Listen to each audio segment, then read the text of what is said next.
லூக்கா நற்செய்தி அதிகாரம் 9 இறைவார்த்தை 44. நான் சொல்வதை கேட்டு மனத்தில் வைத்துக் கொள்ளுங்கள். மானிட மகன் மக்களின் கையில் ஒப்புவிக்கப்படவிருக்கிறார். இயேசுவில் அன்புமிக்க சகோதர சகோதரிகளே, இயேசு கிறிஸ்துவின் அற்புதங்களையும் அவருடைய போதனைகளையும் பற்றி மக்கள் ஆச்சரியப்படுகிறார்கள், வியப்பு அடைகிறார்கள். ஆனால் இந்த நேரத்திலே இயேசு கிறிஸ்து தன்னுடைய மரணத்தை குறித்து 2ஆம் முறை முன்னறிவிக்கின்றார். தன் வாழ்விலே மரணத்தை தன் கண் முன்பாக வைத்துக்கொண்டு முன்னோக்கி செல்லுகின்றார். சீராக்கு புஸ்தகம் 7வது அதிகாரம் 36வது இறைவார்த்தை, எல்லாவற்றிலும் உன் முடிவை நினைவில் கொள், அவ்வாறெனில் ஒருபோதும் நீ பாவம் செய்ய மாட்டாய்.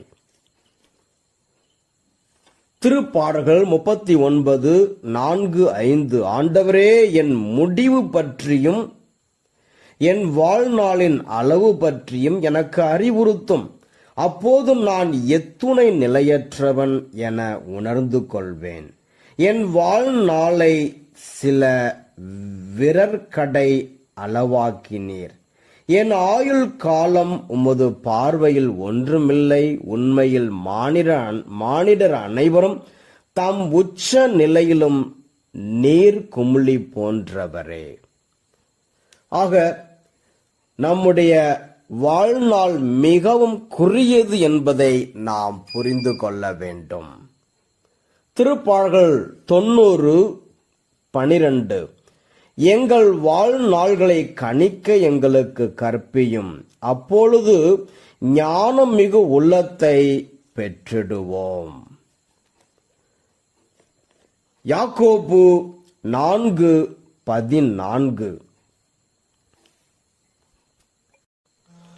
நாளைக்கு உங்கள் வாழ்க்கை எப்படி இருக்கும் என்பது உங்களுக்கு தெரியாதே. நொடி பொழுதில் தோன்றி மறையும் புகை போன்றவர்கள் நீங்கள். ஆக நமக்கு புகழ் வந்தாலும், இகழ்ச்சி வந்தாலும், வாழ்விலே வெற்றி வந்தாலும், எந்த நிலையிலும் நாம் நம்முடைய மரணத்தை மறந்துவிடக்கூடாது. அதை நாம் கண் முன்பாக வைத்துக்கொண்டு நாம் முன்னோக்கி சென்றால் நாம் பாவம் செய்ய மாட்டோம், பரிசுத்தமாக வாழ்வோம், இறைவனுக்கு ஏற்ற வாழ்வு வாழ்வோம். ஆண்டவர் நம்மை ஆசீர்வதிப்பாராக. ஆமென்.